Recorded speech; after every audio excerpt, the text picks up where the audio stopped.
fucking graphics cards are like anything decent is, you're gonna be paying out the nose for that sort of shit because like for whatever reason they're just really expensive. I think you were saying like scalpers were, Yeah, buying them up. Yeah, they bought them all up. yeah, that's what happens because I like the most state of the art newest graphics cards are getting bought out by scalpers and sold online for a premium. Mm-hmm. And I think since people can't buy the newest best thing, that's going to drive up prices of the stuff that's next best, second or third in line. So it just affects the whole market because more people are going to be buying these things that didn't have as much demand before. Yeah, it's just a shame because I just want to fucking enjoy playing games with a decent FPS, And Yeah, yeah, like definitely. we were talking before Russ hopped on, like I just want to be able to play Village at a decent clip without it like shitting the bed on me because I have a GTX 1060, Hmm. It's annoying. It's so That is fucking frustrating. annoying. Well, maybe you can wait for the Steam Deck. The Steam Deck. I heard something about it. It's like a handheld type of thing, isn't it?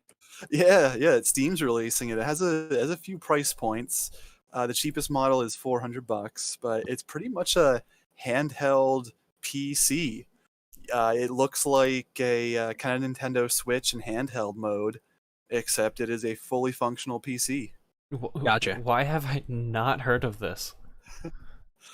Yeah, I don't know. It just started going around the news within the past couple days, Uh-huh. so it's still pretty fresh, hot on the presses there. But it seems kind of cool. I was watching a video about it, and my first impression was that it really wasn't something for me because I'm not a big portable player anyway. But then I realized you could actually, I think it's as simple as connecting it to a computer monitor with an HDMI cable. It seems like, and you can pretty much use it like it's a PC. Oh, Just nice. like that. Oh, that's cool.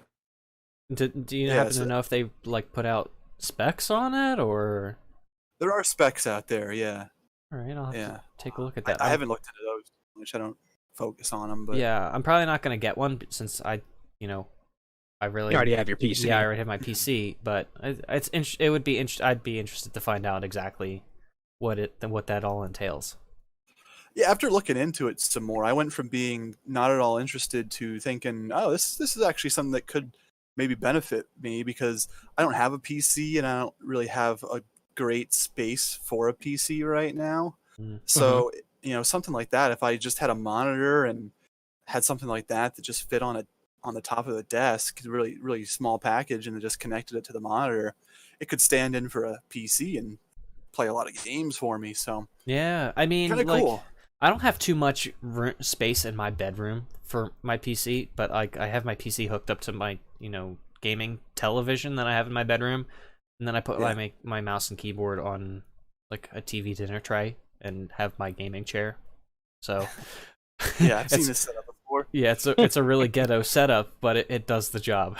It's functional, yes. Yeah. So I'm eventually hoping to move out into my own apartment at some point within the next few months, so I'll have more room to kind of space out, get myself a computer desk, a solid Yeah. monitor, and just Get some freedom, get your own space. hell yeah, buddy, it's gonna be fun. Hmm. Hmm. Yeah, Yeah. so it's a pretty cool piece of technology. I probably won't end up getting one, but definitely more likely to get one after looking into it some more. Mm-hmm. Yeah, but that's funny that Steam is trying to put out like some sort of like handheld PC type deal thing because Uh-huh. I feel like it's one of those things that nobody necessarily really asked for, but here we are waiting for the Avatar game, and then all of these other companies are doing like streaming. Like I saw Netflix is going to try to expand their capabilities to doing like Doing some games. games, Yeah, I right? don't know if that's necessarily like streaming games or if they're gonna be doing what they did when they started, where they like mail out games and you just send them back when you're done with them, or I'd what. I'd be But surprised if it was a mail service. I think it's gonna work something like Game Pass. yeah, or kind of like what Amazon's doing with what they're trying to do with the streaming, or like Google Stadia, which kind of flopped and really hasn't really picked up any kind of steam, so to speak. Oh, you just had to, didn't you? Oh well, it was right I mean, there. it's true. I'm not sure if cloud gaming will get anywhere near what they're hoping to do within the next 5 to 10 years. But it just seems like the internet connection itself is not strong enough if you're using wireless. Like if you're Yeah, using wired, that's different. that's what I was gonna say. Like, I feel like we're too early with it. Like, the technology and the bandwidth hasn't developed quite enough to be able to consistently play without delay, and the lag. Like, even trying to stream my Xbox One to my PC trying to play games, there's always like an input lag, and it's really fucking annoying. Yeah, since I know that all the big industry executives are listening right now, I will Yeah, say, fuck you, they EA. they need to stop trying this with the streaming and the digital games. Never gonna work. That's definitely not coming from a guy who likes physical media at all. Mhm. So yeah, stop that stuff. Doesn't work. Yeah. Yeah, no, I absolutely understand. I mean, I'm kind of like not necessarily on the opposite end of the spectrum. I'm more of kind of like in the middle. Like, I don't mind having my games digitally downloaded onto a hard drive, but I still at least being able to own the license to the games that I play, Right. oh, excuse me. I can understand like renting and borrowing a game to see what it's like before you make the purchase, but you gotta want to own your games that you play. Yeah, there are pros and cons to both, and yeah, even though they say you don't really own your game when you have the physical copy, it's just a license. But if you have that disc and it still works, you have a system to put it in. It's not some always online type of Oh nonsense. Then yeah. you're good to go. You have that game. I mean, there's definitely an argument to buying the always on, or not the always online, but the physical copies, because I remember a couple weeks ago, maybe like a month or two ago, PlayStation was trying to, get rid of the network access for PlayStation Vita and PS3, and that was Yeah. a tragedy because we were about to lose fucking Metal Gear Solid 4. Because that's the only console, PS3, that has had Metal Gear Solid 4 released on to this day. Yeah, but I would imagine that like when it's not available, they would probably make it available for the newer consoles. But Because I mean, why would they lose a valuable revenue stream? but here's the thing, Russ. There was absolutely no plan for Konami to save that game. There's still no plan to re-release that game on modern consoles, and it's up to the Konami will put Metal Gear Solid 4 out as a slot machine.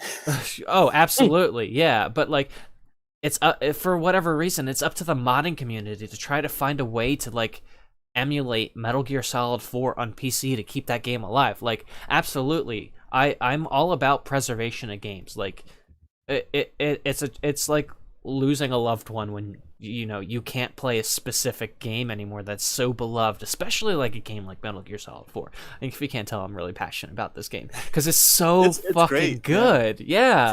For a while, I considered it my number one until I did some more soul searching. But yeah, that's a fantastic game, and luckily I have my physical copy, and I have a PS3 Slim. So if you still have the hardware and the physical copy, you're good to go. But Yeah. if it's just a digital route, it's you're getting No, less yeah. exposure time. Yeah, and I can readily admit that it's kind of sketch to just buy the digital, versions of the game, because they're what's stopping the company that hosts that license from going, "Oh, well, we're going out of business, you're shit out of luck if you don't have your games installed." But like nowadays, like even like for example with Steam, you can have games, installed locally on your hard drive, but to play your game, I think you don't necessarily have to be connected to Steam, but to play the most up-to-date version of the game with all the patches and all that, you've still got to be connected to the internet. And so if like Steam ever goes under, oh boy, I'm gonna be fucking livid. Yeah, I would imagine that if the day comes and that service is no longer around, there'd have to be some sort of way to there's got to be a export contingency plan your in that library case. to somewhere, to some sort of new whatever system they're going to. Yeah. Some kind of bridge that connects that stuff, because I think you wouldn't be alone there. Yeah. Someone's got to like pick up the tab, even if it's like a thing where they go, all right, well, you guys purchased all these games. We're going to give you an opportunity to, install all of your games. You have till the end of the year to install all of your games on like a physical medium, whether that be like a hard drive or something, but that would be like the extreme, like, doomsday prophecy of the end of Steam, which, guys listening, there's no way that Steam is, going under anytime soon, because it's such a lucrative business for them to like just post games. But I'm sitting here with bated breath, almost waiting for Steam to just go, all right, we're out. Yeah, it's true. You never know when the hammer's going to drop, and something hopefully like that never. You lose access to your games, even however unlikely that scenario may be. But it's good to fall back on your physicals. Yeah, because like I said, we almost lost MGS4, and luckily, Sony saw like the outcry for it. Yeah, they reverted the decision. Yeah, but yeah, we came this close. I know you can't see, but we came this fucking close to losing that game. And the only way to like play the game would be using digital or physical hardware. And right, which not everyone has. Right, and if that was like I remember like once Sony PS3s announced, aren't getting any younger. Yeah, I mean, I remember once Sony announced that they were going to shut down PlayStation Network service for PS3, the fucking price of that game alone skyrocketed, Like, it's going to be really hard to play those games again if that's ever the case. I would love it if Sony released a new system that was pretty much just the launch version of the PS3 that was backwards compatible with PS1 and PS2, or maybe if it just even had PS2 hardware built into it. But I'd love it if they created some sort of system that was discounted and allowed you to play PS1, 2, and 3 games. That'd be awesome. Yeah, and also by like that day one. The thing is with PlayStation, I don't remember exactly what part of the what component of the actual system it is, but I know there's a component in the PS4 that is kind of like Sony's way of it connecting to like a clock, and so if you try to pop in a game, like say it's kind of like a fail safe for like people who get copies ahead of time. So it checks to see what time of day or what the calendar date is, and if there's a game that is supposed to be out on a certain time, like Sony will have it like posted somewhere on a database somewhere, and it just connects to the database via the internet, and it just cross references and says, okay, so this person is allowed to play. But like once that like little component inside the PlayStation goes bad, it can no longer connect to that database and go, okay, so this is when this game is allowed to be played. That kind of puts like a pseudo time limit on any like PS4 game that has come out since the launch of PlayStation 4. I can look more into it if you're interested, but I've never heard about this before. A YouTuber I follow, Some Ordinary Gamers. Russell, you're probably familiar with him because I've shared his content with you before. But like a few months ago, when this whole Sony PS3 thing was going on, he had dropped that information too, and I was just like, oh fuck, like that's scary. Like this is putting like a limiting factor on games that you can play on the PlayStation, right? Because like I probably shouldn't continue to go on, especially since I really don't know too much about the topic. But like I said, I'll look into it. I'll forward you along the videos that I find or any information I find. That if there's some kind of component like that in the system, if it ever malfunctioned, I would just assume that you could pretty much play anything on the system regardless of timing. No, but the thing is. Right, the thing is that confirmation. Yeah, he said that there was like some sort of like it was like a fail safe to prevent people from playing games too early or something. I don't fully understand exactly how or why that happens, but All right. yeah, Well, if that's the case and if that's true, then that shame on you, Sony. Like, come on, like, that'd be devastating, right? yeah, because But like I said, that kind luckily of you puts a luckily you could shelf life jump on it. ship though. I mean, I was maybe not right now, because I was fortunate to get the PS5, but it is backwards compatible with PS4. Oh, you got one. Yeah. Nice.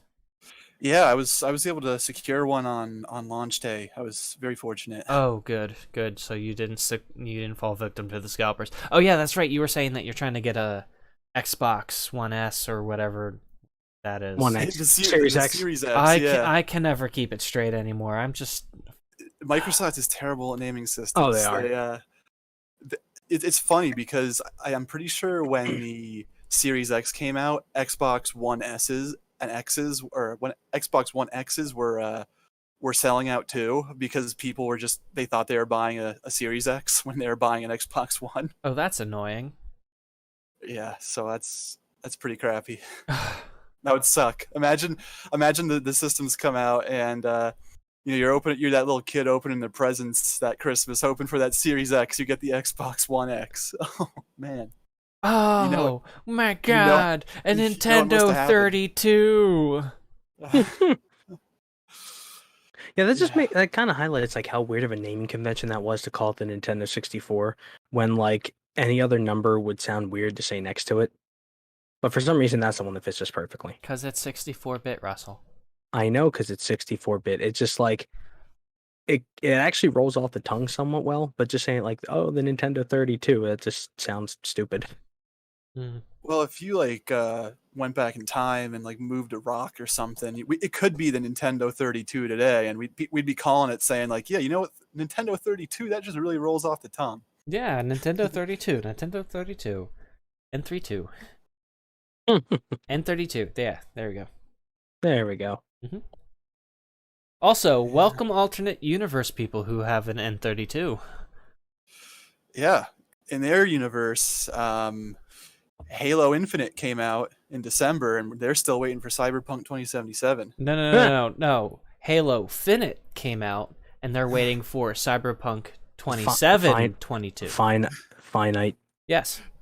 Halo Finite. Cyberpunk 7702.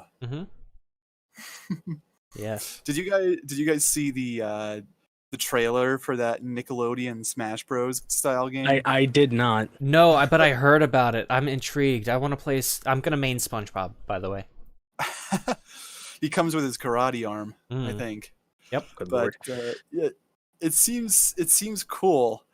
As someone who grew up watching Nickelodeon as my channel of choice as a kid, there's a lot of characters in there that are throwbacks, from the shows that I watched as a kid. So it'd be kind of cool. The graphics even look nice.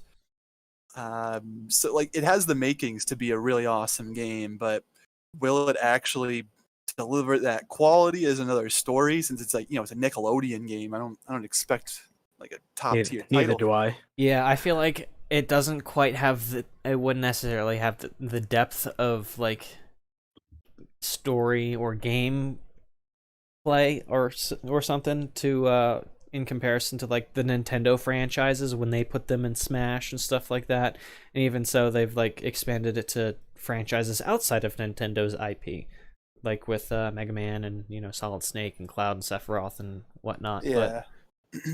Well, Nickelodeon does have a lot of shows and characters to draw on from their history. They do. That's why I'm kind of intrigued about it, because it's just all right, it's gonna be a Smash clone, but it's gonna be with all of the iconic Nickelodeon characters that you know of.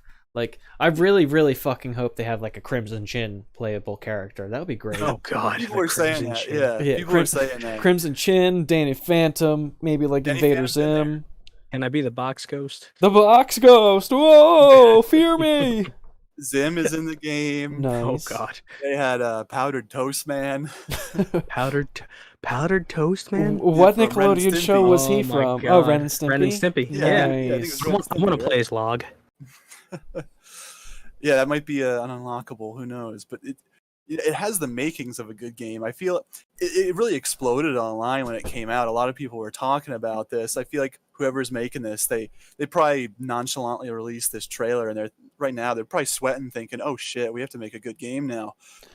I mean, I'm always hopeful that whenever a game is announced, that it's just gonna have an amazing launch and it's gonna be a great fucking game. You know? That'd be nice. Yeah, Yeah. 'cause So it'd be nice to have like a high quality Smash Bros. Clone yeah, I'm that nothing but isn't hopeful Nintendo for it. exclusive. Yeah. So Get it I'll on. definitely be keeping my eyes peeled for that. Same. Another thing that happened recently, you see there was a copy of Super Mario 64 that sold at an auction for $1.5 million. I heard about that. Wait, there was a what was it a copy of? Super Mario 64. Was it still in wrapper? Is that what it was? It was sealed and it was graded, of course, and it had a Oh really my high God. grading. But yeah, it fetched a $1.5 million price. That's crazy. That's crazy. Yeah, I know. That's fucking insane, dude. I could see it for like a original Nintendo game, but not for Mario 64.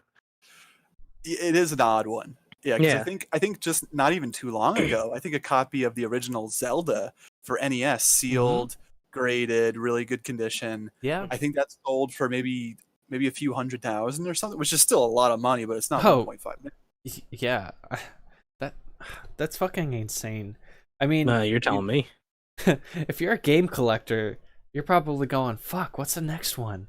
What's the next big one? I should start buying games." You know, like That's what people are doing, though, I think, because I also heard that someone from the same auction house, they bought a graded sealed copy of Skyrim on 360 for $600. Oh yeah, yeah. That I heard about that too. That I mean, like, if that was the case, I'd be like, "All right, you want my copy of Skyrim on 360? I've got it on Yeah. several other systems."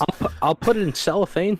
And you give me $100 for it. Yeah, like, I mean, I was talking with my game dealer, and a few months back, he was like, "Oh yeah, I've got a sealed copy of Resident Evil 3 Nemesis with the demo disc for Dino Crisis." It was like, Jesus Christ, dude, do you know how much that thing is worth right now? Like, Oh, it's probably worth a ton. it's worth like at least 300, to my knowledge. And he's just got Yeah. it sitting there in one of his fucking boxes. I was like, dude, hold on to that. Yeah, I also saw a copy, again, sealed graded copy of Halo Combat Evolved going for over $30,000. Oh my God. So that seems to be a trend that's popping up now with the sale of these really high-end game collectibles. Yeah, classic games that are, still sealed and Games in great condition, Yeah. sealed. Yeah, you can, if you have the right one at the right time, you can make a lot of money off of them. So that's what people are trying to do right now. it yeah, and I seems. would have to imagine like it's kind of like almost like an investment at this point, because they're only going to get more and more difficult to get your hands on. So they're going to just accrue, value over time. Yeah. Absolutely. Yeah, for sure. So if you've got This games is starting to that make are- me think I should be like buying 2 copies of a game that's supposed to be a big one and hold on to one for like 20 years. yeah, if like you get It's a not a bad idea. copy of Cyberpunk 2077 still sealed in your God. PS4, yeah, It's still with all the bugs and everything. yeah, bugs and all. They're know gonna what, be you- they're gonna you know be what- burying copies of Cyberpunk next to Just ET like in the ET. desert. You know what it reminds me of? It reminds me of like people who would buy like an action figure and they would also buy one to keep like sealed in the box. I know a My- guy That's what that it does reminds that. me My of. dad did that with the Star Wars figures that came out in the late '90s. I think it was called like the Power of the Force toy Mhm. line. Yeah, He yeah. did that, yeah. And when I was a kid, I enjoyed playing with these things. Like I remember playing with a lot of those figures, opening them up and whatever. But it wasn't until a couple of years ago that we were actually going through some of his old things, and we find this bag full of these Star Wars figures in the box. You were telling me about this, yeah. I thought that was really cool to find, and I'm really glad that he did that now. I mean, I think the things must have been so overproduced and oversold because they're still really cheap to this day. They're not valuable action figures, but Oh they're yeah. great. They're great keepsakes to have, and it makes me want to like try and complete some of that set eventually because I have so many of them already.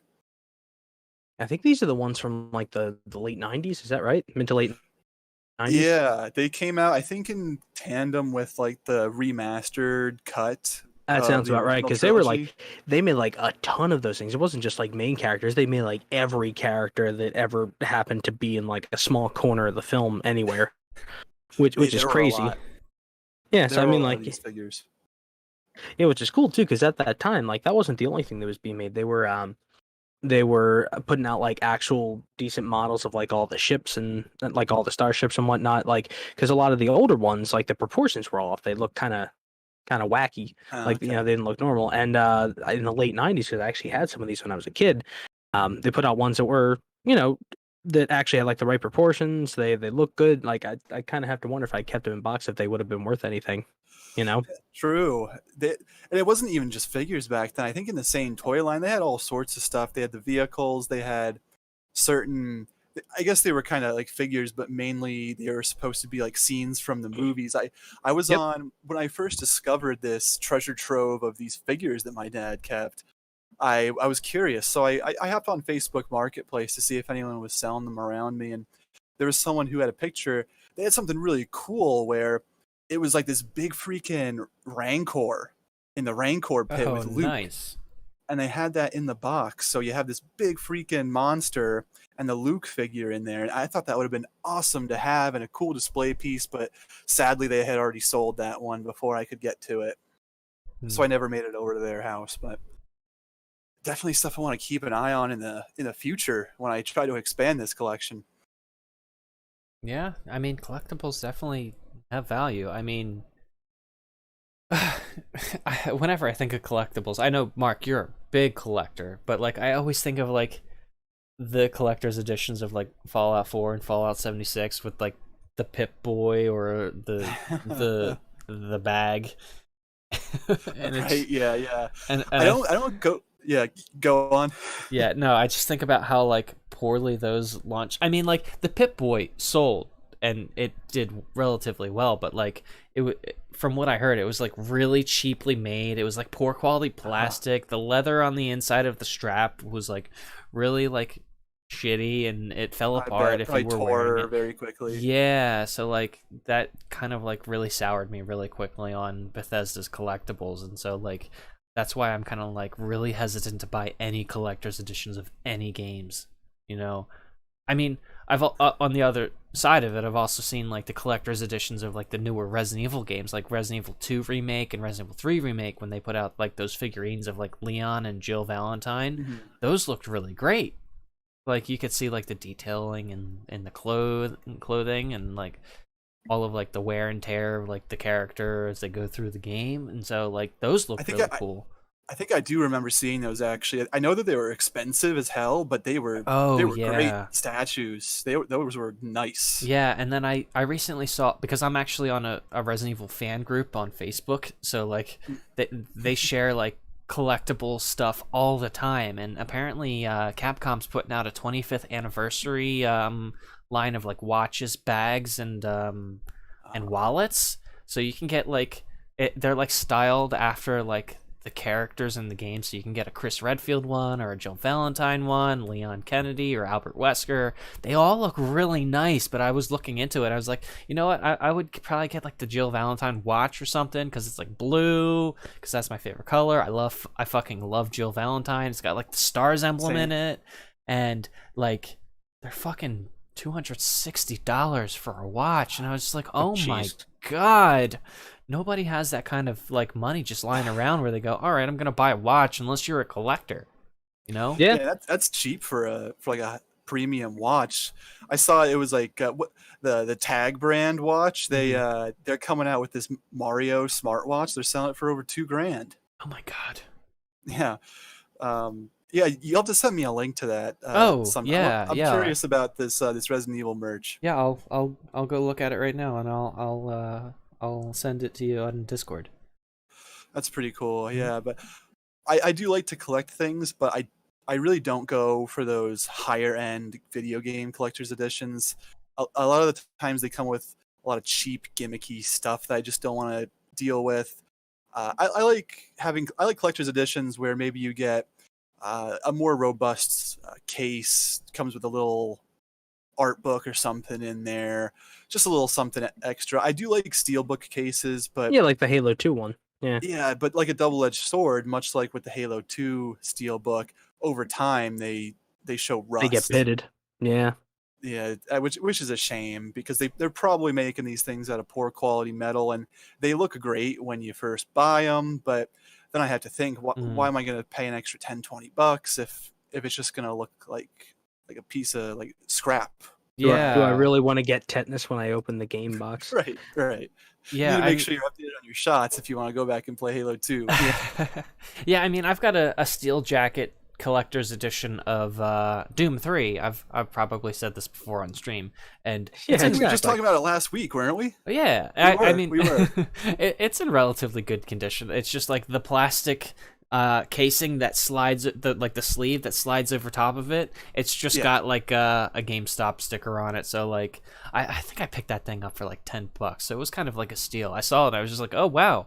A steel case, Doom 3? All right, sure. That was a good call, yeah. Yeah. And you could get that GameStop sticker off with a little Goo Gone. Bring it over here sometime, and I'll help you with that. Awesome. Yeah. Yeah. And then I'll get my my game dealer to cellophane wrap it for me, and we're good to go.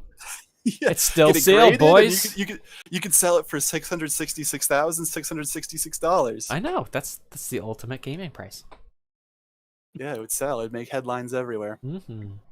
And then you'd be done with dialogue options. You'd be on your beach somewhere. Oh yeah. Yeah, man. Yep. I'd be in my my penthouse suite.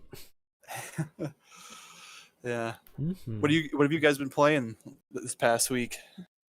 I've been playing Go to Work. That's not a fun game. That's not what the viewers want to listen to, all right? Yeah, Life Simulator. Gross. I went back and I was playing a little bit of Heart Gold version for a little bit. There you I don't know go. why, What but made you go? What made you dip back into that one? I like fighting the gym leaders again. No, no, my most recent playthrough of Heart Gold, which I did about 2 years ago, I made it a point to actually like EV train my Pokemon, before I made the majority of the playthrough, so they were actually like much, stronger focused towards their offenses and speed rather than the standard way it typically turns out, which is they're kind of okay-ish at everything. And it was a great playthrough too, because I wound up actually finishing with God, what did I have on my team? It wasn't the standard team, but it was pretty darn close. There was a Jolteon, there was an Arcanine, there was a Feraligatr, there was a Dragonite, there was a Tyranitar, and there was a Starmie. And was there anything else? What did I mention? Dragonite, Jolteon, Arcanine, Starmie, Feraligatr, and Tyranitar. Yep, that was all 6 of them. So yeah, it was a fun time like playing a through it. standard team for you. Not entirely. It was weird to carry 2 water types. If it hasn't come out in the last 20 years, it doesn't make Russ's team. Mm-hmm. Yeah, That's not necessarily true. It's the thing is that like the majority, like when I played the newer games, there are certain Pokemon I was really excited about. Like when I played through Black and White, I was really excited to use like Chandelure and Galvantula because the idea of like, I fucking electric love bug Galvantula. has like, it has compound Galvantula's eyes, cool. which makes Thunder like 91% accurate, which is awesome. Because it gets that power boost over Thunderbolt. Yeah. Or Chandelure, which was like a rather powerful Ghost and Fire type. So it was cool to use them. Yeah, and Galvantula is like a nice alternative to use instead of Jolteon when you're like sick of using Jolteon in every single fucking place. Well, see, that's the thing. Jolteon only does one thing well, and it's be fast and hit people with Thunderbolt fairly hard. Yeah, when the Jolteon alternative is sorry, Russ, but I was just gonna say Jolteon is like the perfect leadoff hitter. Like absolutely. It really is. I mean, it was kind of in like the overused tier for the first few generations. But the problem is it gets absolutely nothing for coverage to help cover its weaknesses, and it really only does one thing well. It's fast and it hits decently hard, and that's all it does. But at that, for a playthrough, when you can switch Pokemon out at will, that's not really a big deal. When your other options are an Ampharos, which is slow, or a Magneton, which is even slower, or like an Electrode, which barely learns any electric attacks, and isn't that powerful. What are your choices? Right. Actually brings up a good point that I'd like to talk about at some point is like just the absolute weakness in types and imbalance of Pokemon games, but that's a story for another day. Yeah, I mean, like when I go into like building my Pokemon teams, I always kind of like approach it like, how do you put together a decent like baseball lineup? You got to have your fast guy at the top of the lineup to kind of like lead things off, and then your second and third hitters are kind of like your really good guys that are always going on base, and your fourth guys you're like your cleanup guy, and everyone else is kind of like the guys that clean up after the cleanup hitter if he doesn't do his job properly. So like I always try and like lead off with like a really fast Pokemon to start. So like in my case it's like Galvantula, and then like follow that up with like someone like a who was in my fucking team? Like Garchomp was always kind of like my cleanup hitter. Let's not talk about the land shark. Yeah. No, we're gonna talk about the land shark. Garchomp's like, pretty badass. Yeah, the only time that I beat Russell in like a Pokemon battle was when I used my fucking Garchomp against him. Like, I will add though that I literally swept through 3 of his prior Pokemon to Garchomp as his last one. Oh, with a yeah, for Dragon sure. Dance boosted Dragonite, Yeah. and got hit by the confusion from Outrage that gave him the chance to knock me out. Yeah, no, it was like pure luck, absolute luck. And but I'll still hold it over you forever. So Like, No, I know you will. Better at Pokemon than Russ is. Oh So yeah, apparently. Head and shoulders Yep, above him in skill and knowledge and wit. I didn't want to say it. I just figured. I mean, here's the kicker. The whole thing is that like the way I always had built a team was that instead of handling it by roles, every time you're playing through like an actual playthrough of the game, I just basically made a team that would cover the majority of types. That way, I always had super effective coverage against something. That's why we joke about my standard team being like your Venusaur, Arcanine, Starmie, Jolteon, Alakazam, and Dragonite. But it literally, with the coverage they have, can cover every single type in the game. Oh yeah, absolutely. The only thing there is that nothing in that particular group of any of them tanks anything well at all. No. They're all either fast hitters or like medium, bulky, heavier hitters. That's why I really, really love Toxic Quagsire. Oh, good lord, not the toxic one. No, that was actually that was a good idea. That one, the unaware Quagsire. Yeah, I was that really was a good happy one. when we put that team together. It was so good. So for all of you listening, and Mark, since you haven't seen my Toxic Quagsire that I have on my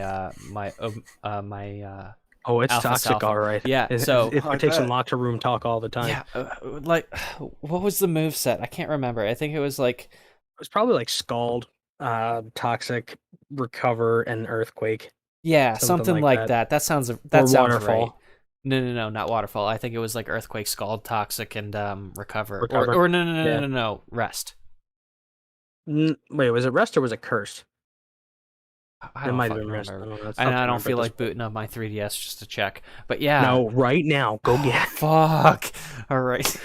Do No, a complete but playthrough real quick. Yeah, just real quick. Real but quick. it was fun to do like those like random battles online with people, because when they saw me pull out Quagsire, they're like, "Wait, what the fuck is that? Why were you playing Quagsire?" And it's just like I would It's just good. yeah, no, dude, like I would fucking like tank a hit and then like play Toxic, and then once they realize that they're like their lead hitter is like taking like massive fucking damage, they're like, all right, I'm gonna switch out to a grass type. Oh no, you wanna know who else was a good tank on that team? Well, what was it was like that steel grass type. What was it called? Ferrothorn. Yeah, Ferrothorn. That was always like Yep. my tank whenever someone would switch Ferrothorn's out. badass too. Yeah, Ferrothorn's a great one. Yeah. It's still one of the premier like physical tanks in the Mhm. game. Part of it's because like grass and steel typing is not terribly great defensively because you're 4 times weak to fire. Mhm. But the thing is that you're not going to put it anywhere near any of the special fire types because it specifically has high physical defense, and anything attacking it that's a physical fire type is going to get like hit with iron barbs damage. Yep. It's going to get probably hit with can it? I think it learns spikes or sometimes stealth rock. Or So, yeah, I mean, yeah, like, Stealth Rock. It basically like adds entry hazards, uses leech seed typically, Mhm. and then also has like iron ball, which does more damage based off of how slow it is. So it's like even for a fire type, unless it's a special fire type, which you're not going to let it stay out there against, No. it's not a good idea to go up against that thing. There are some really nasty tanks in Pokemon. Like Ferrothorn's a good one. And did you get a chance to use that at all during Black and White, Mark? I might have. I don't think it was in my end game team, but I think I did use it because I liked Ferrothorn. I like him. Yeah. Well, the kicker is that like they seem to every second generation, they seem to make a really, really strong tank. And there was one in the Sun and Moon generation that was called Toxapex. And this particular one was like water and poison, but its defense is like through the roof. It has an ability that a hidden ability that when it switches out, it recovers a third of its health. So, like, in addition to using poison and using Scald and having recover, and the thing never dies ever. So, yeah. But Firethorn's a good one there. Joe. Yeah. I would always run it with that Toxic Quagsire, and then my Sylveon, where it had the hidden ability where it turned. What's that? Yep. Oh yeah, the Pixelate Sylveon, where like every move that it did was a fairy move. It was great. Yeah, I it turns fucking loved that thing. normal moves into fairy moves, and the move was always to use Hyper Voice because it went through substitutes. Yup. That was fun. Yeah, I think that I ran that with Hyper Voice, and then I think Calm Mind. Yeah, that sounds about right. Or Baton Pass and something else. Maybe Psychic. Maybe. Possibly. Yeah, it was it's either been a while that. since then. Yeah, it was either that or like one of those like status moves or like a stall move or something like that. It might have been Psychic. I don't know.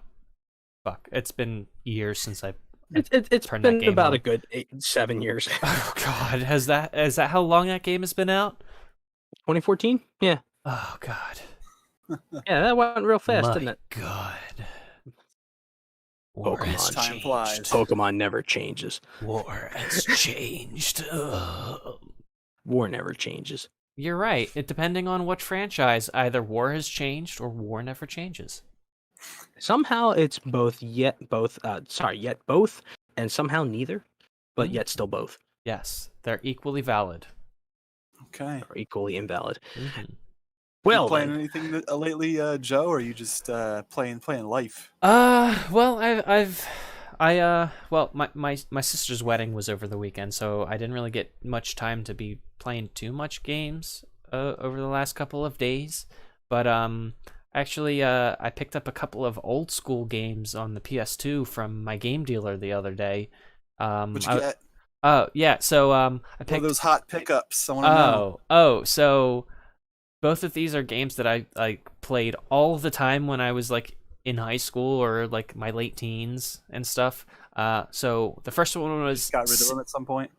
well, actually, yeah, I sold them for drinking money, just like Ray sold her Ray sold her parents for drinking money. No, Ray's parents sold her for drinking money. No, I my headcanon is that Ray sold her parents for drinking money because she was too powerful to need them as a child. Oh. Yes. So anyway, I sold them to That's to all right. friends. They were weak anyway. Yes. So I sold them just for extra cash, just cause. But then I was like, you know what? Fuck it. I'll buy them from my dealer, and he actually kind of gave me a pretty good deal.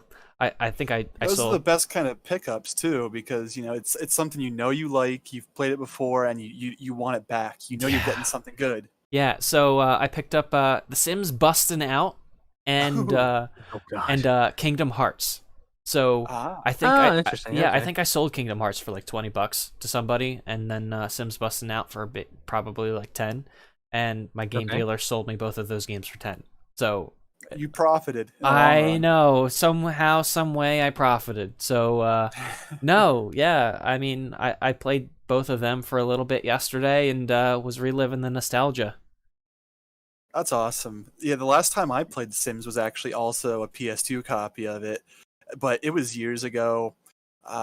Back when a close friend of mine, when we were both living in our hometown, we would meet up and play games together all the time, and that was one of them that we played. And with Sims, like, not to knock it or anything, but I feel like we played it for like a weekend where we were so into it, and we just played it all weekend. And after that, I look back at my weekend, I'm just like, what did I do with myself? What have I done with my time? I just feel I feel so unaccomplished. I just played like a life simulator on the PS2 with my weekend.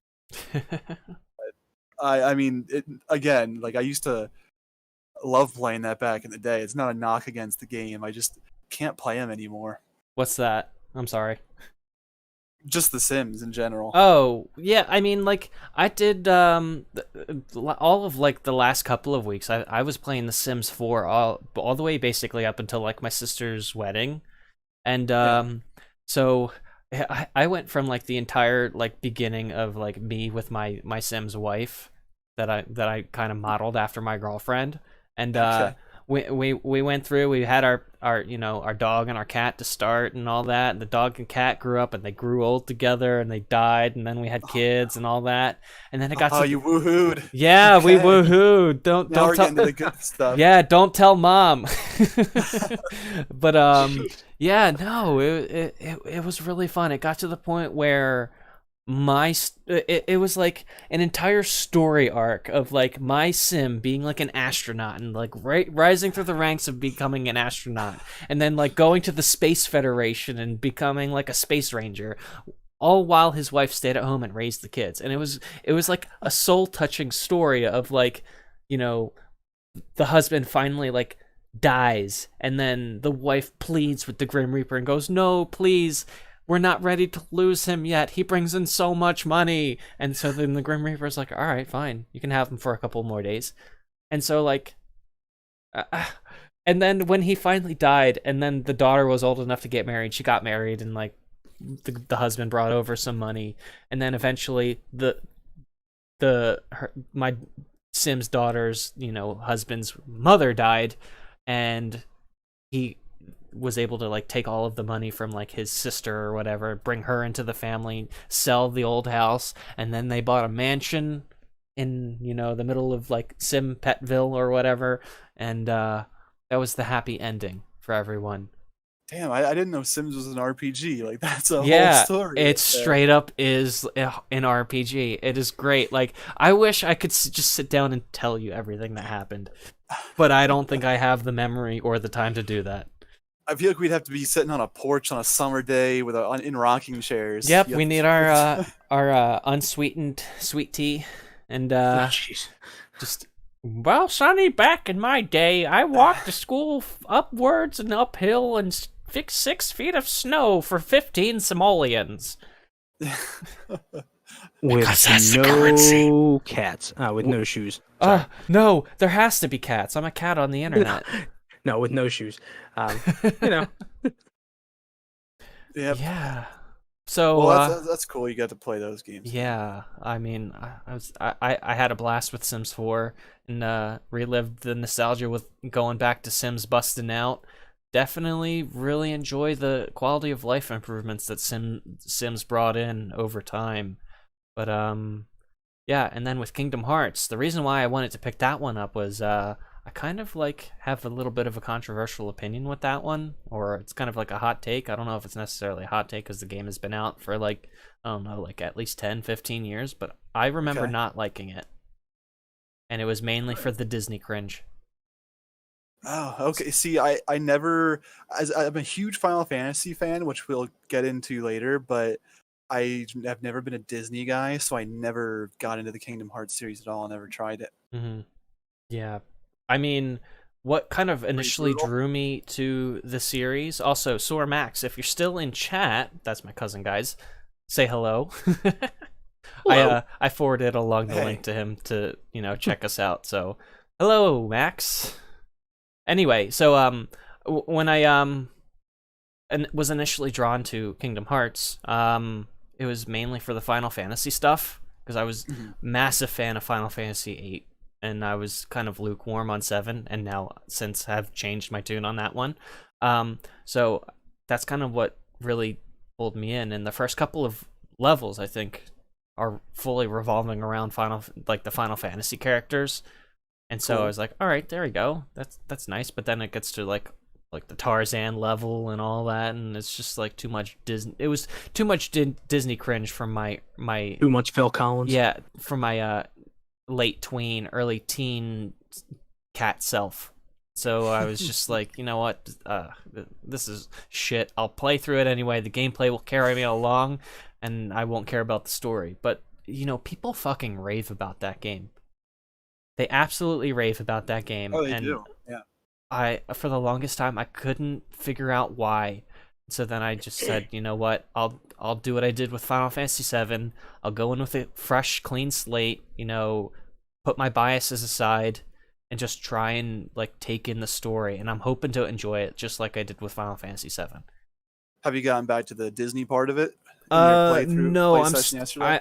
I think I only played it for maybe like an hour and a half. So I'm still on like Okay. the first level. So, but I'm planning over the yeah. next couple of weeks to just kind of like fully go through it and just take it all in.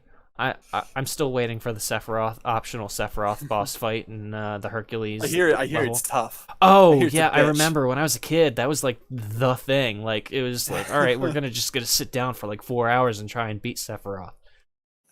Yeah, and I beat him. I beat him. That's the other thing. Did you? Very nice. That's the other thing that didn't sit well with me. I was like, I don't know, Mickey Mouse fighting Sephiroth. I don't really like that idea. I'm not messing with these games. So yeah, I never got into it myself. It was kind of shoehorned in. It's almost like well, wait a minute, Mark. Did you finish Super Mario RPG? Yeah. Okay, so it's almost like the Kulix fight in Super Mario RPG. What's that? Nothing. I didn't say a thing. I didn't know if you knew about that or not. Was that a secret fight or something? Yes, I believe so. Why didn't you ask me if I did a secret fight then? Oh, I didn't want to give it away. I figured if you finish the game, then you finish the game. Yeah, I'm just busting your balls. I don't yeah, care about yes. I mean, it's kind of like I think Square Enix had kind of a history doing that kind of stuff, and I guess they figured that people would lose it if they saw Sephiroth in Kingdom Hearts. But it's one thing to have an Easter egg, but that feels kind of forced and very out of place. But there's Final Fantasy characters in there too. It makes sense. Yeah, I mean, and True. and from what I heard, there was like rumors that SquareSoft at the time, it was actually when they were still called SquareSoft, they weren't confident in the idea of having like a Disney style like RPG game, so they put in the the really recognizable Final Fantasy characters as kind of almost like a crutch and say, all right, just in case, just in case. Was it still SquareSoft at the time, or was it Square Enix by the time? Yes, it was still SquareSoft. I'm actually looking at the case right now. It says Really? SquareSoft. Okay. Yep. The good old days. Mm-hmm. Well, gotcha. We'll have to check back with you on that next week to see if you how get a it's little going. further in there. Yeah, see what you think upon a second playthrough. Yeah, for sure. Yep. I got one new game this past week. It finally came in the mail. I got Zelda: A Link to the Past for Super Nintendo. Ooh, nice. Oh, you finally got the actual cartridge for it. Yeah, I've never played it. A few weeks ago, it was the Too Many Games game swap that Russ and I went to, and I saw a couple copies people there. Too much money.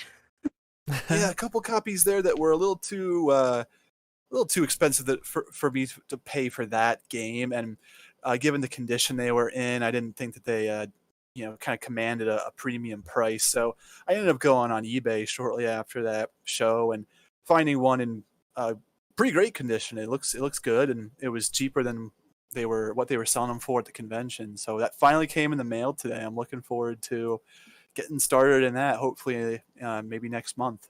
Yeah, that'll be cool. That game's a great one. It's funny enough we're talking about fantasy games. That particular series is probably one of my favorite, if not my favorite, like fantasy, game series. Just because it's fun to kind of get immersed in the world, and even something that's like 16-bit, like A Link to the Past, you could still just get lost playing that game for hours on end. It's fantastic. It is a triumph of like game design in that era. Well, don't blow your load just yet, Russell, because we're still technically in the intro. Oh, I know, but I mean, I can't say enough good things about like A Link to the Past and Ocarina of Time, and I suppose Breath of the Wild too. Well, I can't wait to hear everything you've got to say about it. But all right, go ahead. Before we go ahead and do that, I actually will be right back, gentlemen. So go ahead and. Now what am I supposed to? Am I supposed to talk to Mark now? Yeah, you have to be alone in a room with Mark. We don't need a rigid structure. We can talk more about A Link to the Past. Yeah. Let's do that. Go ahead. I'll be right back. All right. So, have you ever played any of it at all, or tried any of it before? Not at all. No. And I love Zelda. That's between that and Pokemon. Those are the two my two Nintendo franchises that I really love, and really the only two that I even tend to care about. Aside from their mashup series, but I haven't played it at all, but I've been meaning to play more Zelda games over the years, which is tough when I haven't bought a Nintendo Nintendo system in years. home Yeah. console since I got the Wii on launch day. It's been a long time. I have You a actually got it on launch day. I camped out for my Wii, believe it or not. You lucky jerk. Yeah, I know that was tough to find for the next year after. I spent a very cold night outside of a Best Buy on a fold-out chair. Oh my god. Yeah, just to survive the night. I remember I didn't have a tent or anything. I just had a blanket over me. I woke up with a blanket over my face. Maybe someone covered me up. I can't even remember. It was all a blur. No, they were actually trying to like smother you so that they could go ahead of the line in you. It was probably the people behind me trying to kill me in my sleep. It's ironic too, because like I couldn't find one for a good. What did it come out in November of 2006? I think. I didn't get one until January. It took about a month and a half to 2 months to find one. Most of it's because like all the nursing homes were buying them up. It's like, this is great for all the people who live here to play bowling. I'm like, I can't play Twilight Princess. Why are you doing this to me? Yeah, well, but Twilight Princess was a day one purchase for me, and sadly, I only ended up buying a handful of games for that console. Really, like I could probably fit my whole Wii collection in one hand. It's bad, but It's not as unusual as you think. I loved Twilight Princess though, and I spent I think 100 hours playing it. Really loved it. Did everything there was to do in that game.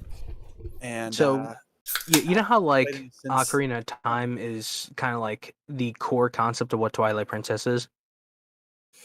Yeah, I know I know people consider Twilight Princess to be kind of a spiritual successor. Okay, so Ocarina of Time is kind of like, at least in the gameplay beats, is like a gameplay beat successor from A Link to the Past. A Link to the Past was actually the one that started the whole like 3 pendants, get the Master Sword, and then a whole bunch of dungeons until the end of the game thing. I've heard that that's the one where it really starts to look like more modern Zelda. There. Exactly. Yep. Yeah, so in that sense, I'm looking forward to it because you know me, I didn't grow up playing a whole lot of 8 and 16-bit games. I didn't have an NES or Super Nintendo to encourage that a love for that era of gaming. Yeah. So I'm usually kind of hard pressed to find an NES or an SNES game that grabs me, but hopefully this is the one. Yeah, I hope so too. I mean, the sad irony of it is that like, while it was out and I had a Super Nintendo at the time that the system was the main Nintendo system out there, I never knew about that game until well after I had Ocarina of Time later on. So my first time playing Link to the Past was actually the Game Boy Advance version.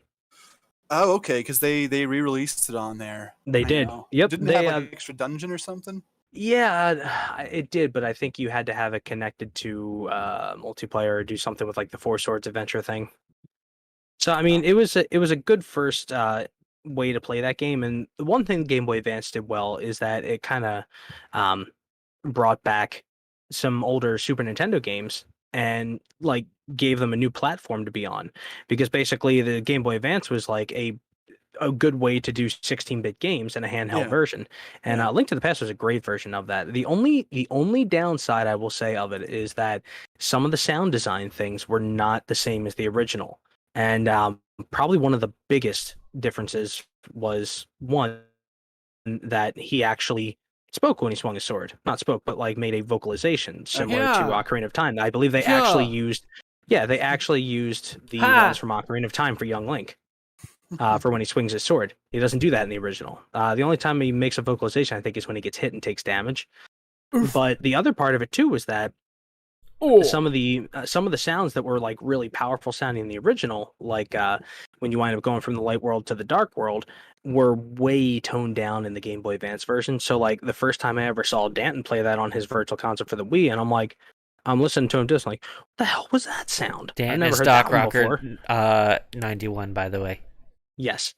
So, the funny part is that like that particular game, not everything was perfectly ported over to the Game Boy Advance version, but I had a blast playing through that game. It's really good. You remember seeing like the sequelitis that Ego Raptor did about like A Link to the Past and Ocarina of Time? I don't remember. If I saw it, it was a really long time ago. Well, one of the big main points that he made is that, between A Link to the Past and Ocarina of Time, Link to the Past had a much more consistent design because both the place that you traverse and the place that you do battle and combat is the same plane of existence rather than the way Ocarina of Time tends to do it, which is that you run along through the dungeon, do the puzzle, and then battle usually winds up revolving around using the lock-on mechanic and, try and do that. Like A Link to the Past was one of the it wasn't one of the last Zelda games to do this, but one of the quintessential 2D Zelda games where, like, if you saw a bunch of bats, the keys, flying around, you could just swing your sword and hit them. They weren't like up above you in the air. You would just swing your sword at them and hit them. And I think the basic point that he made in that video was that, the equivalent of that in Ocarina of Time would be like trying to kill an ant on the ground by shooting a slingshot at each one of them individually versus just being able to stomp on them. I know that's kind of horrible to do to ants, obviously, but that was the analogy that he fuck ants. That was the analogy that he used for it. But the game is a fantastic design of a game. This is an anti-ant podcast. Yeah, fuck ants. I can't fucking stand ants. This is one of those ones where without like context, it's not gonna sound great without context. That's for sure. No, even without context, fuck ants. Ah, good lord. No, Mark, you're gonna have a blast with that game. It's great. There's some really cool elements to it, and it does encourage exploration some because there's actually some certain parts of the game that can't be beaten without non-dungeon weapons or items that you find. Okay, yeah, that tends to be a theme with the Zelda games. You need certain items to get through certain parts. You got to come back later when you have the item. So I am looking forward to it. I'm hoping that I enjoy it a lot. I'm glad to have picked it up. The other day, personally, I started playing Bloodborne. Oh, you were saying you got that? Mm-hmm. Yeah, yes. How's that? Yeah, so it's definitely a challenge. It's pretty tough. I've played it for a few nights, and so far I've taken down 3 of the bosses, and it's definitely a good challenge. It's still it looks really good. It was a bit of a step down from the Demon's Soul remaster, of course. That being on PS5, of course, it looks it's going to look better than this one. But it's even for a 2015 PS4 game, it looks really nice, and I'm enjoying it so far. It has some different mechanics that separate it from something like the Souls games, and like for example. You don't really get a shield in this game. I picked up my first shield last night, and it's literally just like a slab of wood.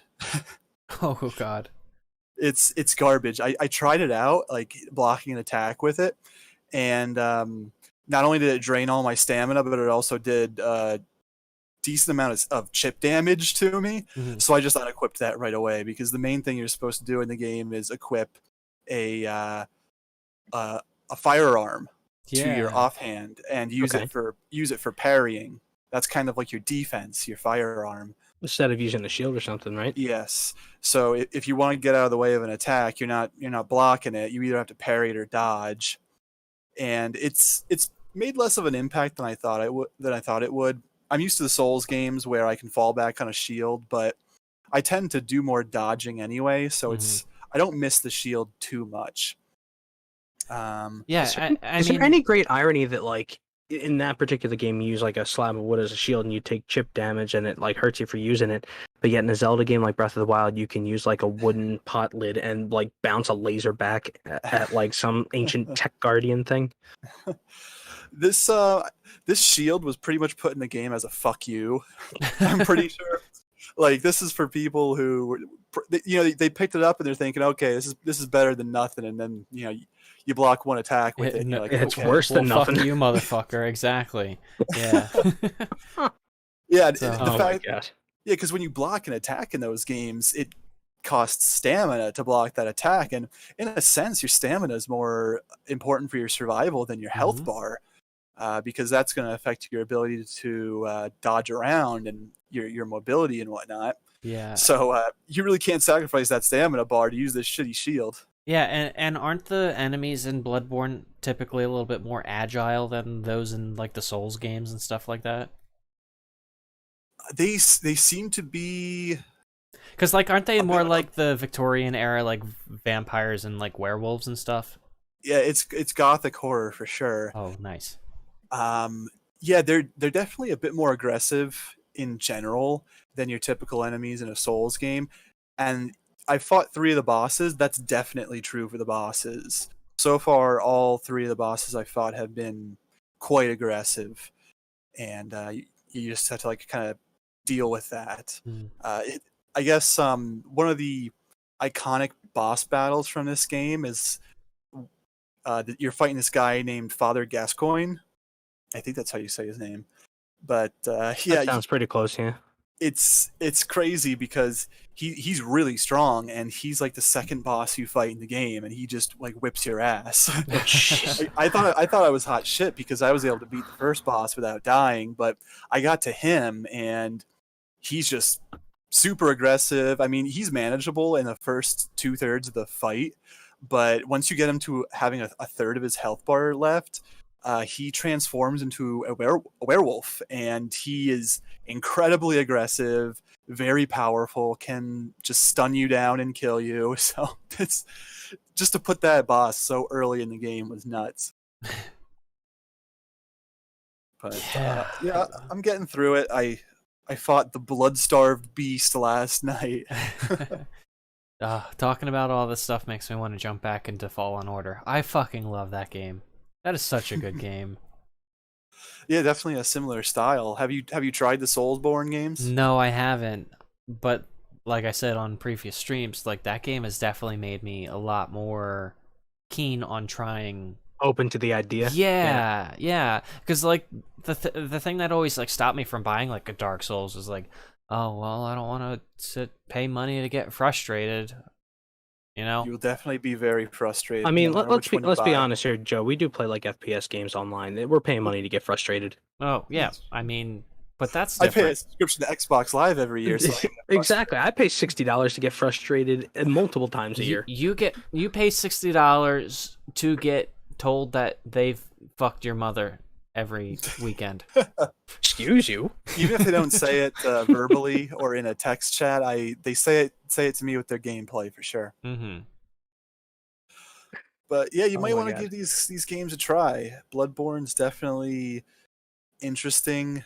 It's a pretty cool game. A lot of people love it. A lot of people, it's their favorite in that line of games from Software. Yeah, I mean, I've heard nothing but good things about Bloodborne since it came out back in 2015. In fact, I remember Russ. We used to work with somebody when the game was first announced. They were like, "Oh yeah, I'm so excited for this. It's a sequel to Skyrim," and I was just like, "What the Hey, fuck wait, are you what? talking about?" I don't want to like name drop them, but Yeah. you'll know who it is if I message you about them. But yeah, Okay. they were like, "Oh yeah, it's a sequel to Skyrim," and I was just like, "Really? Bloodborne?" I It's a think I sequel know to who it might be, Skyrim. but yeah, I won't say names. Yeah, Sequel to Skyrim. yeah. I mean, I'm pretty good on playing Dark Souls, man. I played Fallen Order, and I played Fallen like Order. Bugs Bunny, yeah, Fallen Order, and I played like Bugs Bunny's Birthday Blowout. So I pretty much played Dark Souls. So you know, I mean, I yeah. don't think you're in the same realm there. no, probably not, but it's just as difficult. It's just like Dark Souls. yeah. Crash Bandicoot, Bugs Bunnies, whatever the fuck it is. It's all like Dark Souls. It's a birthday. Blow it out your backside. Yeah, so Oh the my other God. cool thing about Bloodborne that makes it different is that when you get hit, it's your health bar goes down, but your max health takes a little bit to go down. You get a few seconds of a grace period where you can actually hit enemies and get health back. Oh, okay. So this game is all about encouraging a more aggressive play style, which is a bit different for me. I mean, I'm used to fighting a lot of these more aggressive enemies from these games by this point, but I tend to be more methodical, especially when I'm fighting a boss, and I try to pick my shots carefully.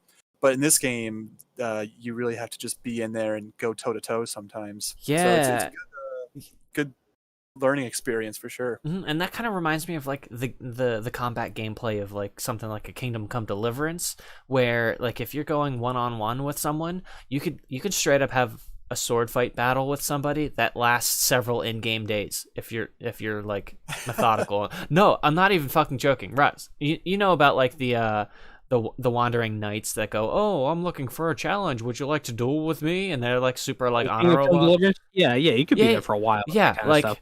Or you I could do what I did, which is basically like decline them politely, sneak behind them, and choke them out and take their armor. right, but Because Henry needs money. yeah, I know you play as a shithead, but like No, anyway, no, so no, I'm trying to save Bohemia, but I need money to save Bohemia. no, I know, but like like no joke. Russ is a degenerate when he plays these games. No joke. When I was doing my playthrough of Kingdom Come Deliverance, I ran into one of those knights, and I'm not even shitting you. We fought for like 3 in-game days straight. It How got did to you the point. fight for 3 in-game days straight? Like, Oh, how? we were basically just like. It was like I mean, it's possible to to fight him for 3 days straight. You know, what was if that you suck. professional boxing match like? Maybe I want to say like 7 or 8 years ago with Floyd Mayweather and what's his face, where they basically just Logan danced. Paul? No. Floyd Mayweather I know. fuck, what's his name? Where they it was like a pay-per-view fight, but then they like Was danced it around. Pacquiao? Yeah, it was Pacquiao Might have and Manny Mayweather, Pacquiao and they Mayweather? basically just danced around each other for like a half an hour to an hour. Yeah, plot twist. It was choreographed. Right. Yeah. So no, basically that's what happened in Kingdom Come Deliverance. We basically were just like parrying each other's attacks, and one of these days, or not one of these days, but eventually we kind of just were like, all right, well, we're done here, and then I left. You went to take a piss, eat some food, drink some water. That stuff. Yeah, needed to it was. get done. I'm 3 days. I'm not even joking. I think I was there for like 45 minutes in real life time, just Oh trying to my like God. fight this guy. And I was like, when will you stop and end? I could like barely ever get a hit on you, and like we were just like walking around each other, parrying each other's attacks. Fun game, 10 out of 10. You should play it. Oh my God. See, now I told you, I found an easy way to deal with those wandering knights. Yeah. None of them ever ask me anything anymore. I wonder why. Yeah, they end up in a freaking ditch somewhere with no clothes on. No. Now see, look, I wouldn't put them in a ditch. I wouldn't let them drown. They just I don't would wake just up. put them down gently on the side of the road. They're taking a nap, and I'm taking their armor. You put them in the middle of the road. If a horse rolls by and destroys this guy's abdomen, then that was fate. Nah, there's not that many horses going around through Bohemia. The place is relatively a ghost town, if the game is to be believed. Okay, well, I'll play it one day. I'm sure. Oh yeah, it's a good time. Yep, you can hang out with my ancestors. There you go. Oh my God. All this fantasy game talk sounds an awful lot like a segue. It does sound like a segue. So, yeah, let's wow, hour and 12-minute later. intro. Yeah. All right, so That was a good talk. Yeah, great talk. All right, ladies and gentlemen, thank you so much for joining us on another episode of Dialogue Options. This is Dialogue Options number 9. Today, I am joined by my lovely 2 co-hosts ever so again, I guess. I don't know what the fuck that was, but yes, Ace X-Wing 88. Say hello, Ace. Hello, Ace. And Marcamune. Hey, what's up, people? He didn't Yo. even tell you to say hello. Why'd you say hello, you jerk? I do what I want. So, ladies and gentlemen, as you can tell by our, title and description, today we're going to be talking a little bit about Resident Evil Infinite Darkness for a tad bit, because I'm kind of triggered about that Netflix series. And then after that, we're going to go ahead and talk about just general fantasy games. Because last week we talked about sci-fi. This week we're talking fantasy. It's fantasy night. Mm-hmm. It is. Yeah, it was funny. Yeah. I was talking with one of my friends at work, and I was like, "Yeah, this week we're talking about fantasy games," and he was just like, "You mean like fantasy football?" And I was like, "No, sir, that's where you're wrong." That's where you slap the guy upside the head and tell him to get a life. Except the kickers, he probably has more of a life than we do. Well, if you want to talk about some fantasy football, there's that Blood Bowl game. I think they made a couple of them, didn't they? Wait, Blood what's Bowl? It's based in the Games Workshop like Warhammer universe, but it's football, but with fantasy characters. It is literally fantasy football. nice? Really? I've never played it, but I've watched videos. It seems interesting. All right, we'll have to check it out. What's it called? Blood Bowl? Blood Bowl, yeah. Like it's like NFL Hits or NFL Blitz come to life. All right, interesting. Oh my god, Even more so, because I mean, there was the actual NFL, Blitz game. that's You true. know, it got the Blitz treatment in the NFL, but this is actual fantasy archetypes playing football together. All right, Jesus. sweet. Pretty crazy. But you watched Infinite Darkness. Yes. What do you think? Because I'm staying away from this one. Yeah. it So feels like I should stay away from for good reason. You tell me. well, and I can understand why, because going into it, you and I both heard a lot of like mixed things to poor things about the show, and Didn't have high hopes. No. no. So like, thing is, I went into it with absolutely no expectations, believe it or not. Even though I'm like a massive Resident Evil fan, and Leon is one of my favorite characters, Claire is one of my favorite characters, I still tried to go into it. That hair. Yeah, always ever so perfect. I tried to go into it with absolutely no expectations, because I think last week we talked about how like the only animated movie both you and I have seen is Degeneration. Yeah, And then- Degeneration. That's where we stopped. yeah, and so I was like, all right, let me check this out, because people have been pretty hyped about it. I'm in that Resident Evil group on Facebook, and people were spam posting about it constantly, going, oh, it's coming out, it's coming out. It's like, all right, I'll check it out. So the day after it came out, I went and I binged it. It's 4 episodes. Each episode is about 30 minutes long, and I came away feeling kind of like about it. Like it was okay. I don't really feel either way about it. Oh yeah, by the way, we're going to be having a full-on spoilers discussion. So if you haven't seen Infinite Darkness and don't want to be spoiled, come back in maybe like, a half hour to 45 minutes. No, good lord. So It's gonna take you that long? I don't know. I mean, it's This 4 isn't gonna be episodes. the multiple points on like on Village again, is it? Oh, well, yeah, I don't. I mean, my list of It's a notes is short, not Joseph. quite well. Listen, my list of notes is not quite as long as my notes on Village, because Village was an 8-hour experience. This was a 2-hour experience. No, this will be an 8-hour experience, guaranteed. Oh, of course it will be, because it's me. I am don't the know long it. cat. But anyway, so That's a yeah. bad news for you, buddy. You're no kind of cat, but go ahead. All right. So Man, I'm like everybody's personal little rain cloud today. shut the fuck up. You're just a spaceship. I'm multiple spaceships, good sir. But anyway, yeah, no. So I came away with it feeling kind of meh about it. I didn't know what it was about it that I didn't like, but I just like, it's okay. Whatever. But then I was like, you know what? Let me give it another watch. Let me take notes on it. Let me do the whole, close read thing, and we'll see how it is. And I can see why people were really disappointed and don't want there to be another season, because the writing was really pedestrian, to put it that way. So let me go ahead and pull up my notes here. I got my notepad. So Oh, dear Christ. here we go. Episode 1. Something good. The details of the animations are really pretty. Like you could tell, like, the people that went in to animate, like, the backgrounds and like the character models, they spent a lot of time and effort into it. So that's a praise that I have for the show. Right. So it looks really pretty. That's it.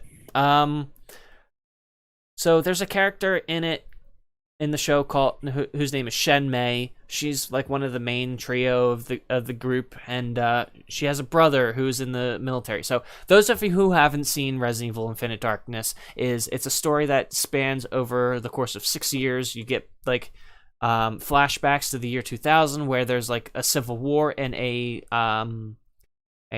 made up country called, I have it here in my notes. It is called Panamstan. Okay. So yeah, so there's like a civil war in a Middle East country that's close by to China called Panamstan, and there's a civil war and the United States is involved. They're sending troops in, kind of like very reminiscent of like the war on terror in the Middle East. Whatever. So they go in, one of the helicopters crashes, another unit called the Mad Dog unit goes in to try and rescue them. They go in, there's only one survivor. They pull him out of the helicopter. He's got no arms and legs because they got blown off or whatever. I don't know. The show never explains how or why he's still alive or how it happened. So this character is Shenmei's brother, and he survives the helicopter crash without arms and legs, and apparently he's infected with the T-virus. Okay, cool. Moving on, we get the present day, or not necessarily present day, but 2006. Leon is, hot off the heels of saving Ashley Graham from Resident Evil 4. This is a year... I actually looked into this, Mark, for you. This is a year after Resident Evil Degeneration takes place. So Resident Evil 4 takes place in 2004. Degeneration in the airport takes place in 2005. Infinite Darkness takes place in 2006. Okay, so we first get introduced to both Leon and Claire. Claire's in Panem Stan doing like her kind of like non-profit like work or whatever. I forget what it's called. What is it when people go to like people who are less fortunate, Russ, and they like try and build them up and like help build schools? Like an outreach program? Yeah. She's like one of those people that, like, even in like the lore, that's what she does. She goes out and she tries to like build up countries and like help them out and by building schools, churches, hospitals, that sort of thing. Usually that sometimes winds up being like Peace Corps type of stuff. Yeah. That's kind of what she does. So anyway, both Leon and Claire are they're voice actors from Resident Evil 2 Remake, reprise their roles as Leon and Claire. So I think it's like Nick Apostoles and Stephanie Pansolo. But right off the bat, it kind of like on my first watch, it kind of like, I don't know, it was off-putting to hear their voices on characters that looked really mature, because both of those voice actors played characters much younger. Like Leon is 21 in Resident Evil 2 and Claire is 19, so like it kind of fit. They have very young and youthful sounding voices. And so on this one, they kind of like tried to make themselves sound a little bit more mature, but they still sounded like their younger counterparts. And it was just a bit off-putting.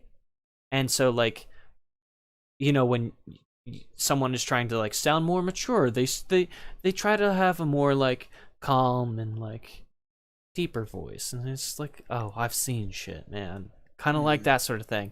But like, I don't know, to me, and this is me personally, it's just like they seem to have phoned it in at certain points, and it feels like they were just reading the lines and they were like, all right, well, here we go, here's our take, let's go.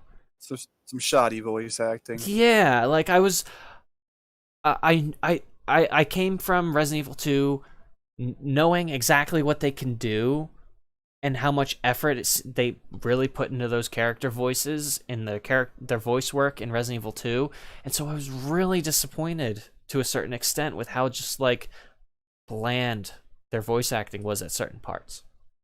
Dude, they should have gotten those two guys that did like the voice acting for like Yugi and Kai, but like Eric Stewart and Dan Green, those guys do over the top all the time. No, but like the thing is, their voices were okay. It was just like that could not have been the best take they've done. They could have gone for a better take.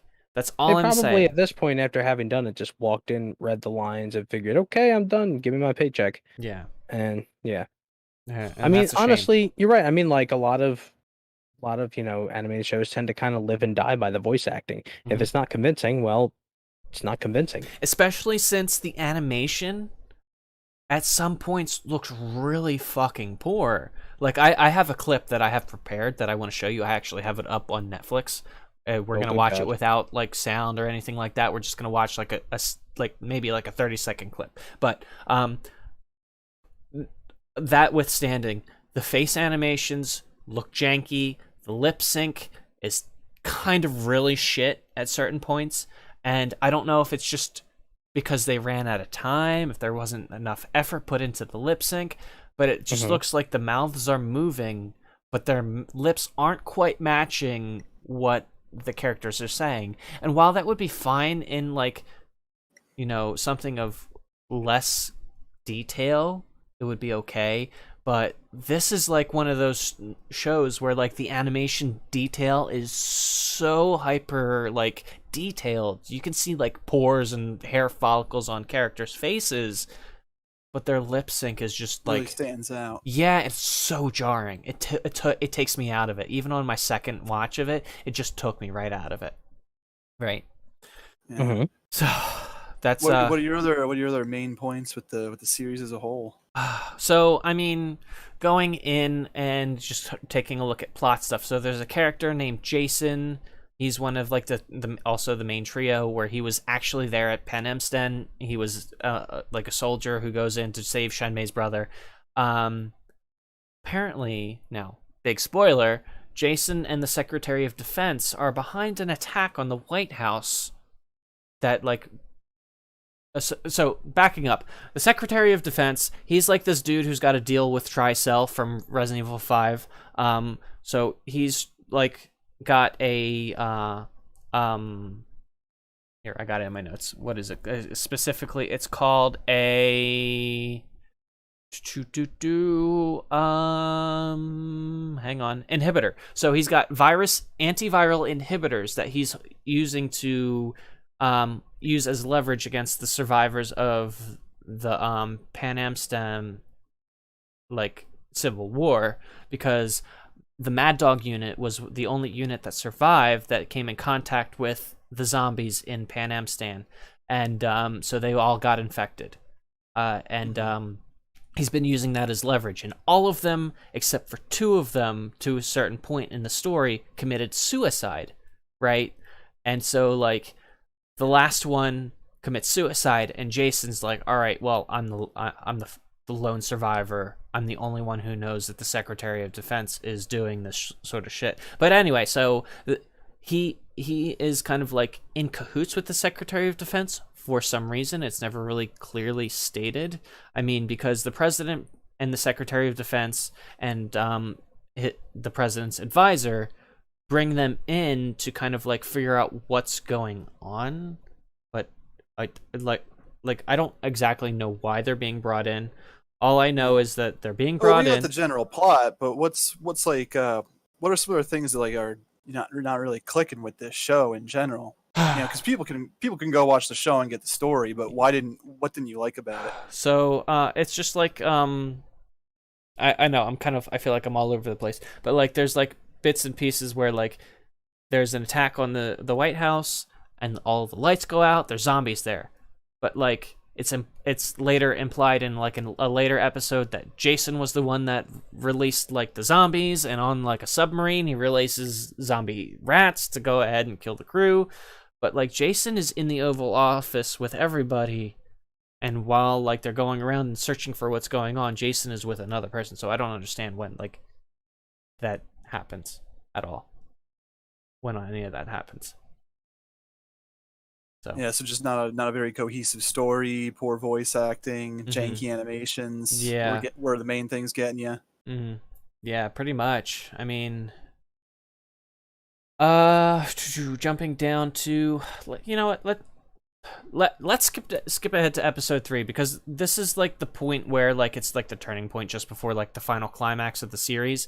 So it comes out that, you know, Shenmei's grandfather was taking care of her brother. He's still a zombie. He's got no arms and legs. He's on life support. Grandfather's been, you know, spending his life savings just to keep his grandson alive. But what ended up happening was the Secretary of Defense implanted all of those soldiers with chips, right? And he ordered like a nuclear bomb to be dropped on the spot where like the helicopter landed, just to like erase everyone that was there. But because Jason's unit pulled Shenmei's brother out, the chip was still there, so they had the chip surgically removed, so they have proof that Defense Secretary Wilson was behind everything, spreading the virus around Pan Am and the White House, destroying the submarine, to try and somehow implicate China, to start a war with China, to then spread a virus within China, to then or Sounds China. Like a lot. What happened in 4 episodes? This is all sounds all over the place. I know. Yeah. So it's so convoluted and confusing. They needed more episodes to like pad this out, because it all feels really rushed. So anyway, like he goes, "Oh, I'm gonna, you know, release the virus to soldiers in Pan Am to then try and make money off of the antiviral inhibitors. What's wrong, Claire Redfield, with trying to, you know, make profit off of the fruits of your labor?" You know, like he has that like big bad guy like here is my plan moment in episode 4, the boss fight episode. Oh, gotcha. So So then, kind of stereotypical characters. Not yeah, very, yeah, they're not very kind of deep one-dimensional. characters. Yeah, yeah. And then in episode 4, the Secretary's plan gets revealed to Claire. He has his bad guy moment. I wrote down that the defense secretary's plan was to send infected soldiers to Pan Amstan to infect the people of Pan Amstan so he could start selling his antiviral inhibitor. Wow, what a fucking great guy. Yeah. Yeah, he's freaking Martin Shkreli over there. Oh my god. Yeah. But then, so you said earlier that you kind of don't hope this gets a season 2 because no, it was I really pretty don't. mediocre. But you also said it was pretty rushed and they could have used more time. Would a season 2 help flesh things out, or is the damage done for season 1? The thing is, they left so much open because Defense Secretary doesn't die. He escapes. He gets infected. So what ends up happening was because Jason is infected with the T virus, and over the last 6 years, he's been getting like inhibitor injections to keep him from turning. But then he decides to turn on the defense secretary to try and spread fear and terror, you know, whatever, just to like expose them. And then Shenmei's like, no, but that's not what the plan was. We were gonna show the chip that was implanted in my brother as proof. And he's like, no, fuck them. It's supposed to be scary. So, what he ends up just like that too, basically. And this sounds like about the caliber story that I was expecting from this kind of thing. And so like if out of nowhere he fucking just turns into like a giant like tyrant-esque monster, but he's like completely like sentient and knows what he's doing, and he's like, oh, I've got to spread the fear. Okay, yeah, that's over the top. I think after hearing what you're saying about this show, I think I will stay away from it. Okay, so here is my first example of a clip from the show. I have it open on Netflix. There's a point where there's like a big acid thing or whatever, and it's slowly coming up, and then, you know, Claire's like tied to a chair or whatever, and she somehow doesn't show her getting untied, by the way. She escapes from the bindings, and she's like, Leon, help! And then Leon goes and he runs over and he extends his hand. She jumps over and she lands on top of him. I want you to take a look at her pants. Take a look at her pants. Right here. Hang on. Do you see it? Nope. Look at the seam in the middle of her pants. Yeah. I'm Yeah. not sure I'm seeing this. That's an interesting shot. I think I've seen something like that on some less than savory websites. Yeah, so like that's not how yeah, that's not how pants work. That's not how seams in pants work. They don't spread like that. And I'm kind of confused and baffled at the quality of that animation right there. Like you can see the hyper detail and like take a look at Leon's hand and how he's like creating like those creases in her jacket, and then look how fucking fake those pants look, and that crease right there. Well, did you see the Capcom Twitter yesterday? They're going to be releasing Infinite Darkness on DVD, and there's a limited edition where you can actually get Claire's pants. So there you go. Oh yeah, you can get some of those miracle pants. Those Miracle V pants, yeah. Oh my god. So, all right, so the next spot here, let me scroll to it. So there's a point in the fight where Leon goes and grabs like a Barrett 50 cal to like shoot at giant monster Jason to like, you know, try and kill him. He blows off his arm. But in a previous shot, now this is a big continuity thing, and if you know me, I'm all about continuity. There is no Barrett 50 cal rifle there in this case here. Hang on, it's got a buffer. Give me 1 second, fellas. I'm so sorry. Okay. We are going to get to the bottom of this. Yes, we will. Continue to enjoy thinking about Claire's pants. 13. I was doing that before the stream. Oh yeah. Oh yeah. Oh, good lord. I mean, the characters look great.